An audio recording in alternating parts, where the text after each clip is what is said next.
Gender is a significant issue in sociology because of all the social change and anxiety it has caused, especially over the last century.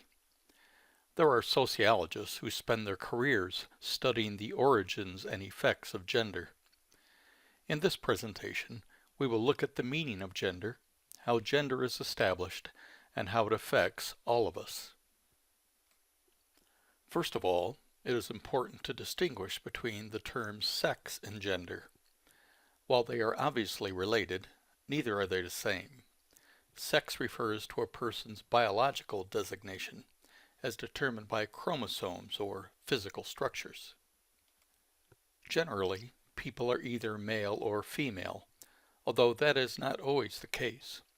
There are a small number of people, referred to as intersexed, who are born with ambiguous genitalia or genitalia of both sexes. Our social custom of only allowing for two sexes, despite the physical fact that not everyone fits, is an example of the artificiality of sexual designations. Gender, on the other hand, refers to the cultural roles that people are expected to play based upon their designated sex. While sex is physical, gender is social and cultural. While sex is determined genetically, gender roles are learned. Gender roles differ from society to society and are not based upon innate behavioral differences between the sexes. For the most part, the roles associated with being a male or female go far back in human history and have usually given more power and prestige in society to men. That is why gender is a form of social stratification, in which people are rank ordered in a hierarchy of social importance. Women endure subjugation and discrimination within society, although that has begun to change. Like changing racial roles, changing gender roles is a source of significant social conflict. The origins of these roles will never be definitively known. To some degree, they are based in the biological fact that females give birth and breastfeed, and so are the ones who get pregnant and feed babies. However, those two biological facts do not explain the wide variety of different cultural expectations placed upon males and females. As discussed in the chapter about socialization, women are not naturally or instinctively nurturers. Women can be violent, mean, and nasty, just as men can be gentle and good caretakers. Men are not naturally stoic, logical, and unemotional, any more than women are naturally emotionally expressive and irrational. Those gender expectations are entirely learned. We begin to learn those expected gender behaviors from the moment of birth.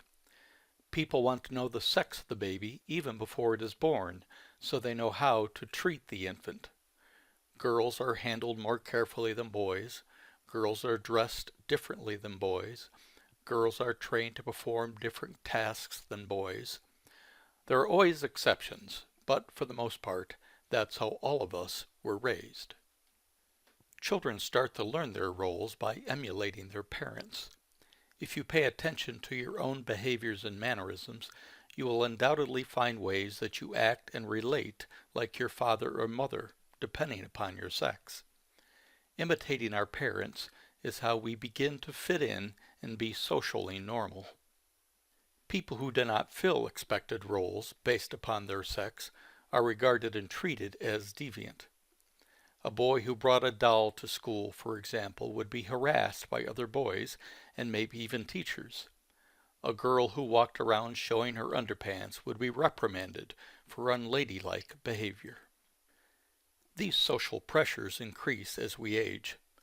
An 8 to 10-year-old girl who acts like a tomboy, for example, is granted some leniency that will not exist when she becomes a teenager. A boyish teenage female is likely to be labeled a lesbian and treated accordingly, even if it isn't true. And the same is true for a male who is effeminate. Gender roles are also strongly reinforced by the media. Women are to be beautiful, sexy, and thin. Men are to be strong, virile, and tough. In adulthood, these learned gender norms lead to differing family and occupational expectations. Traditionally, as the emotional, gentle nurturers, women are expected to take care of the children and home. Men, as the stoic, tough, strong ones, are expected to work and provide financial support. Women who do work outside the home are expected to fill jobs appropriate to their sex. Women are nurses or elementary school teachers, while men are doctors or school principals. Beginning in the latter half of the 19th century, women began to question these roles and protest against discrimination. This led to women finally receiving the right to vote in 1920, for example.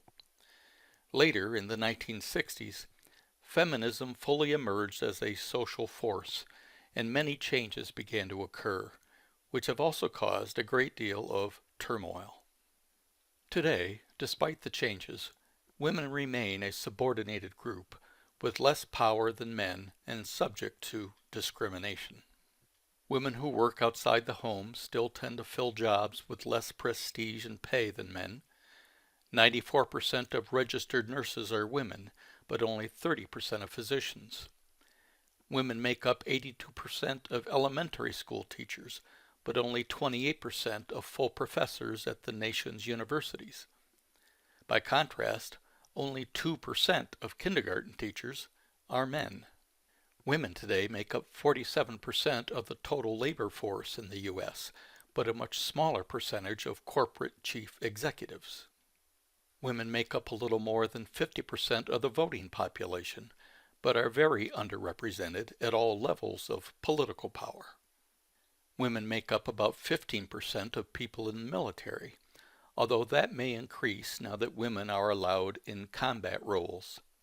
The idea that women cannot serve as soldiers is strictly cultural.